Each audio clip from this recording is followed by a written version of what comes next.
ग्रहण के विषय में कुछ सामान्य विचार प्रस्तुत करना चाहते हैं, क्योंकि ग्रहण संबंधी या ग्रहण काल एवं उससे भिन्न काल में भी क्या कर्तव्य है, क्या अकर्तव्य है, क्या करना चाहिए, क्या नहीं करना चाहिए, इसका विचार तो बहुत कुछ धर्मशास्त्रों में मिलता है। लेकिन हम संक्षेप में यहाँ कुछ स्मृति वचनों के आधार पर और अन्य मनु आदि के भी वचनों के आधार पर कुछ विचार व्यक्त करना चाहते हैं।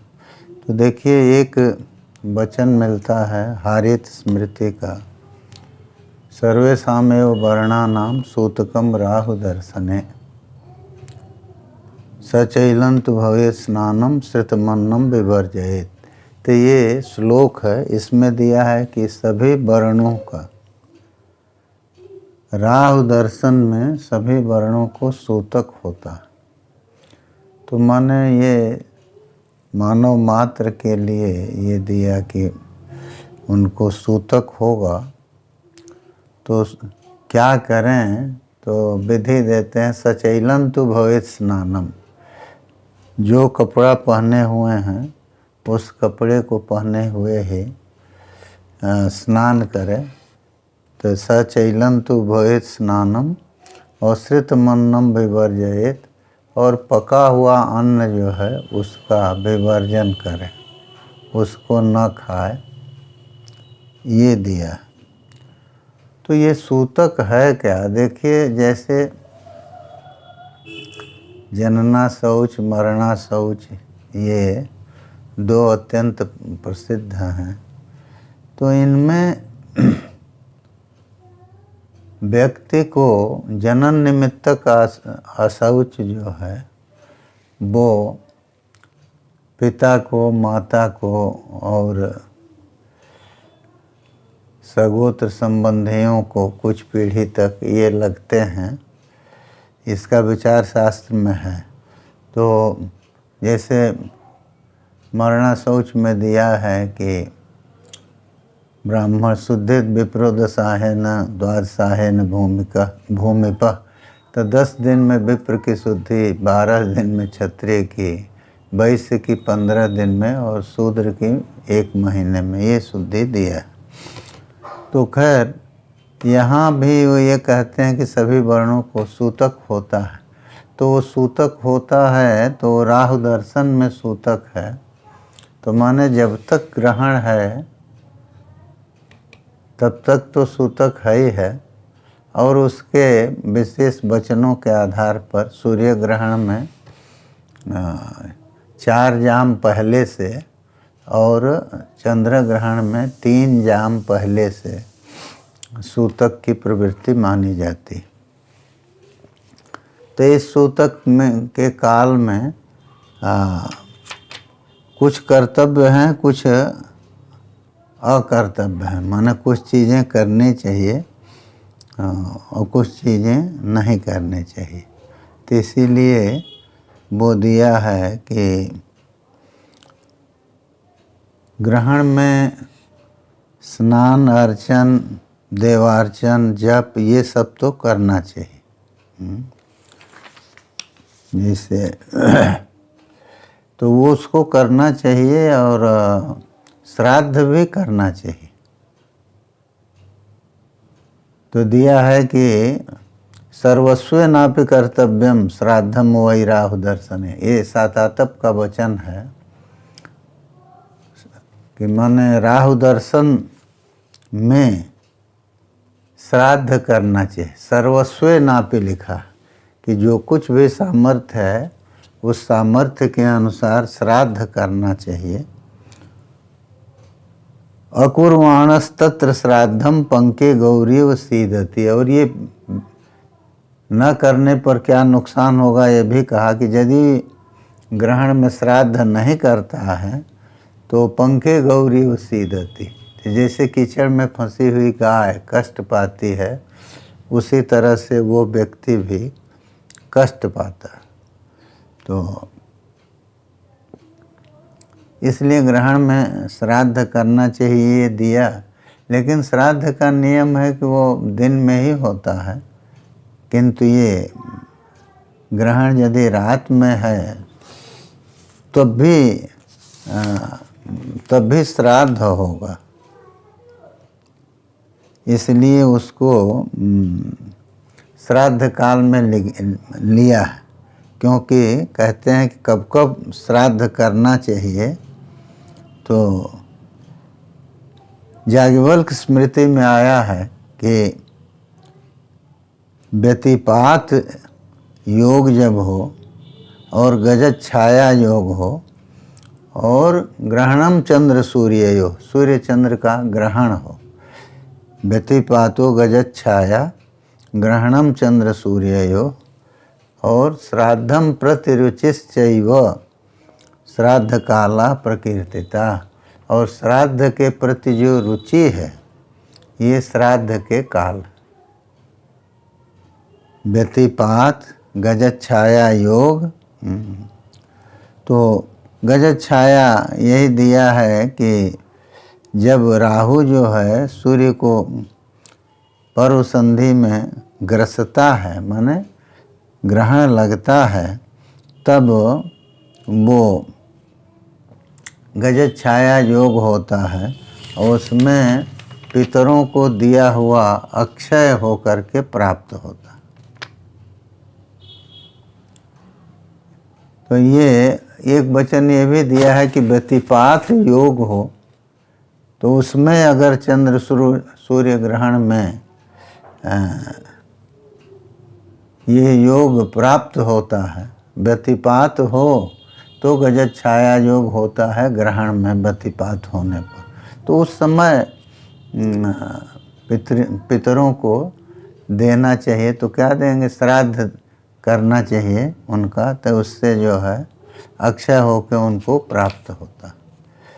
तो श्राद्धम प्रतिरुचिश्चैव, ये जो श्राद्ध के काल दिया है कि माने व्यतिपात हो, गजत छाया हो, चंद्र सूर्य ग्रहण हो और श्राद्ध के प्रति रुचि हो, तो ये सब श्राद्ध के काल हैं। तो उसमें चंद्र सूर्य ग्रहण तो दिया है, और श्राद्ध के प्रति रुचि जो है इसको हम देखते हैं। जैसे भरत जी के जाने के बाद भगवान राम को जब उन्होंने बताया है पिता की मृत्यु के बारे में, तो वो लक्ष्मण जी से कहते हैं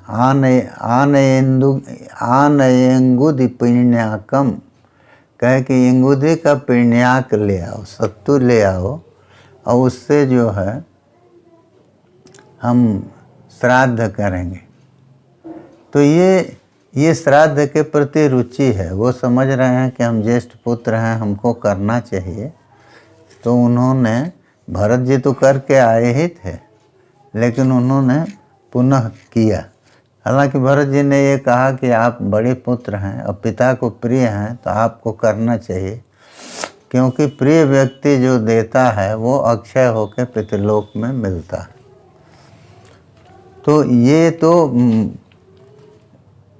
उन्होंने कहा, लेकिन काल की बात करें तो काल कौन सा था? मान लीजिए पिता का श्राद्ध वो करके आए थे और कोई काल नहीं था जितने गिनाए गए हैं, तो वो श्राद्ध के प्रति उनकी रुचि को ही ये कहना चाहिए कि उनकी रुचि थी, इसलिए वो श्राद्ध का काल है, तो उन्होंने किया।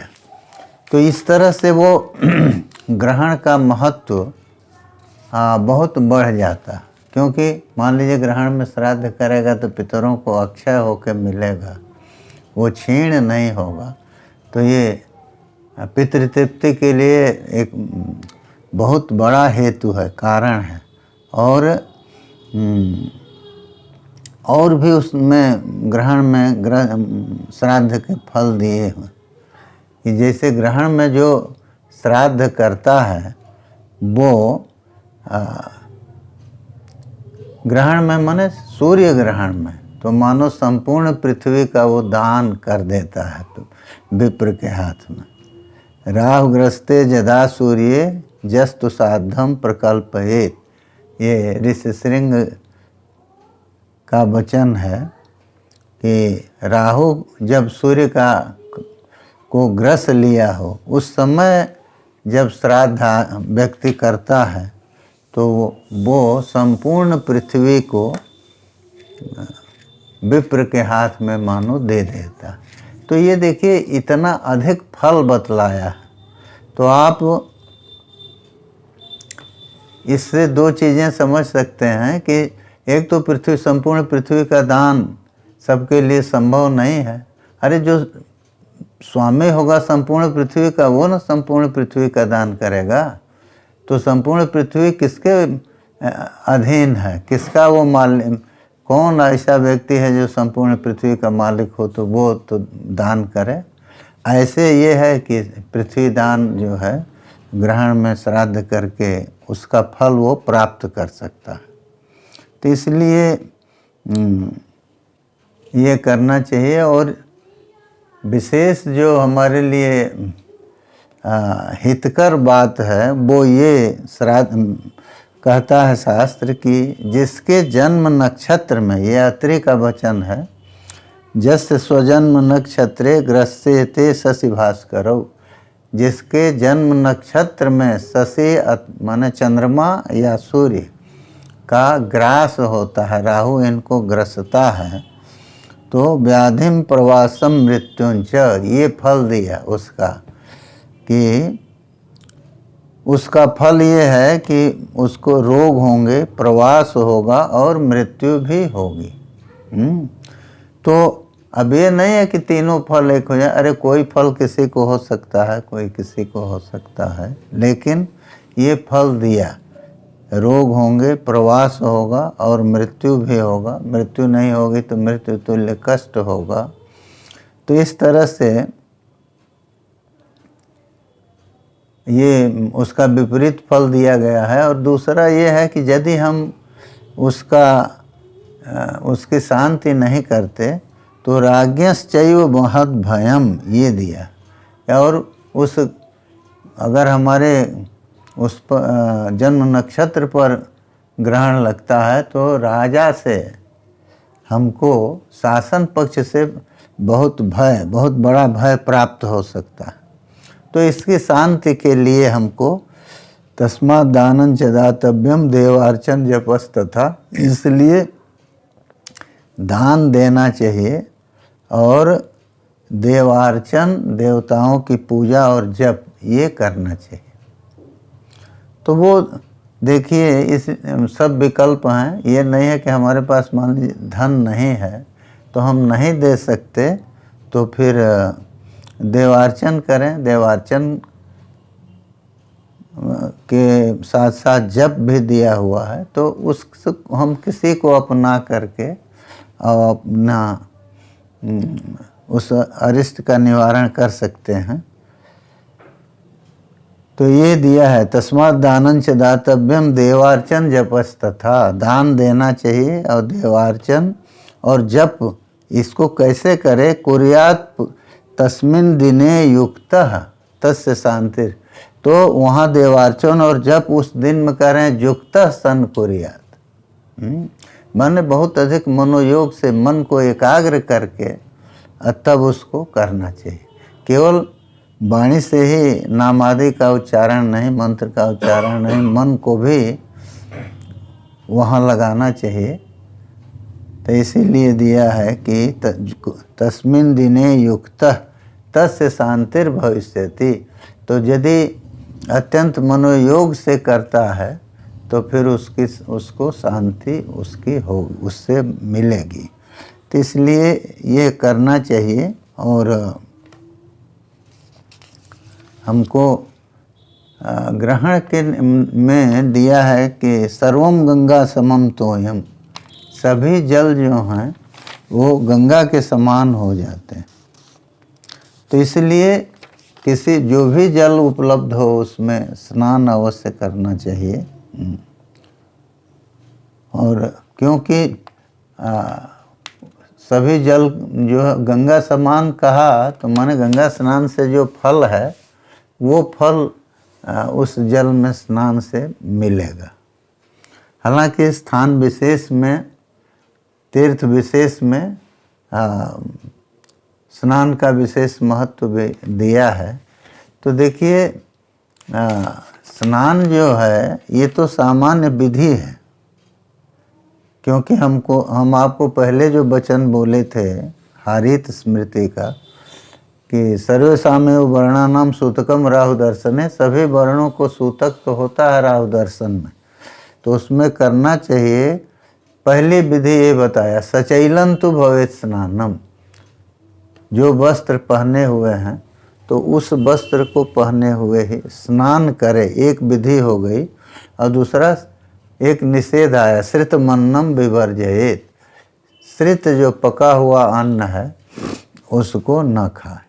तो इसलिए स्नान सचैल होगा तो फिर जल की आवश्यकता होगी, और सचैल स्नान माने तो वो अवगाहन होगा जब नदी तालाब ये सब पर जाएंगे तो वहाँ हम वस्त्र पहने हुए उसमें प्रवेश करके स्नान करेंगे।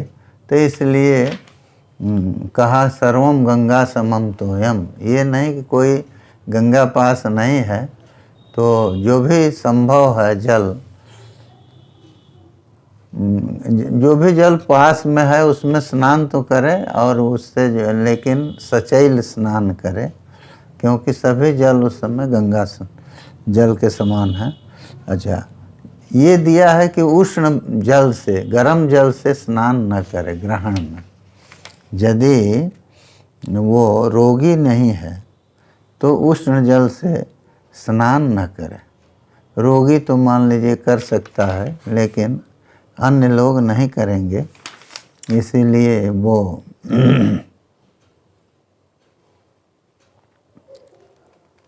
ये दिया है कि स्नान करेगा। और स्नान के लिए जो है हमको अब वो जो विशेष विधियां हैं कि माने ये व्यवहार में भी है कि आरंभ में स्नान करे, फिर मुक्ति होने पर स्नान करे, मध्य में भी स्नान करे। तो उसके लिए तो ठीक है, व्यवहारानुसार आचारानुसार उसको करे, लेकिन सचैल स्नान तो आरंभ में ही करना ही होगा। और ये विधि भी मिलती है राहु पर आगे स्नायात, राहु का उपराग हो, राहु का जब संबंध हो चंद्र और सूर्य से, तो उस समय स्नान करना चाहिए। ये सामान्य विधि तो मिलती है। तो स्नान तो विहित है ही है। अब उसमें ये है कि यदि रोगी है तो उसके लिए उस स्नान से उसको मुक्ति मिली है।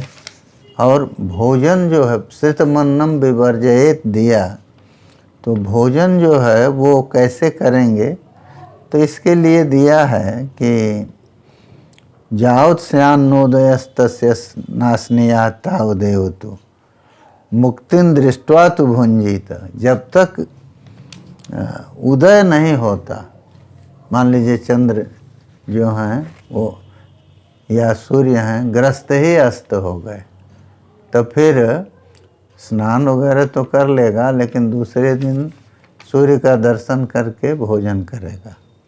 इसीलिए दिया जावत स्यान्नोदयस्तस्य नासनीयात तावदेवतु, जब तक उदय नहीं होता। और चंद्र ग्रहण है, मान लीजिए दिन में से है और रात में उसका चंद्र का उदय हो जाता है, तो जब तक उदय नहीं होता तब तक भोजन न करे, और फिर उदय होने पर दर्शन करके अब भोजन करे। तो ये सब विधियां दी हुई हैं। अब ये है कि ये कहें कि यदि जन्म नक्षत्र पर है तो उसमें हम कुछ नहीं करते, तो कुछ नहीं करते तो उसका फल तो कुछ न कुछ मिलेगा। लेकिन ये है कि करने से हमको लाभ होगा, ये शास्त्र वचन है। तो वचन है तो शास्त्र का मतलब है कि जो चीज़ें हम नहीं देख पा रहे हैं, जो नहीं जानते हैं, उनको वो वचन बतलाते हैं। ये मुनियों के वचन जो हैं या वेद के वचन जो हैं, जिन चीज़ों को हम नहीं जान पाते उनको बतलाते हैं। तो हमको उनसे जानकारी लेकर के और ग्रहण के समय क्या करना है क्या नहीं करना है इसके बारे में निर्णय लेना चाहिए और सर्वथा सावधान होकर मन को लगा करके और जप और देव पूजा ये तो करनी चाहिए, क्योंकि जप आदि करने से मन शांत रहेगा और मन जब शांत रहेगा तो उस समय किया हुआ जप जो है वो अवश्य ही हमारी जो ग्रहण जनित पीड़ा संभावित है उसकी शांति के लिए होगा। तो इस तरह से इसके बारे में सामान्य विचार हमने आपको ये किया बतलाया। अब इसका विशेष जो है वो तो मान लीजिए जैसे काल विचार ग्रंथ है तो काल विचार में बहुत अधिक विचार है, तो वो सब तो उन ग्रंथों को देख करके और विशेष रूप से जानकारी प्राप्त की जा सकती है, लेकिन सामान्य रूप से तो इसको करना चाहिए। तो माने रात्रि में भी ग्रहण है तो शयन आदि नहीं करना चाहिए, भगवान का जप करना चाहिए।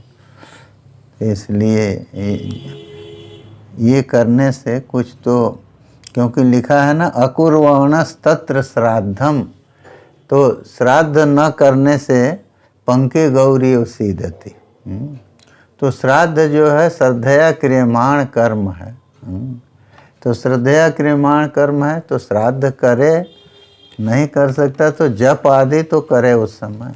इसीलिए दिया है स्नानार्चन जपस तथा, स्नान अर्चन और जप ये करना चाहिए, दान देना चाहिए और देव पूजा देवार्चन और जप ये करना चाहिए। और इसको जब हम मन लगा के करते हैं उससे हमको क्या होगा, तो ग्रह पीड़ा से मुक्ति मिलेगी। बस यहीं विराम लेंगे।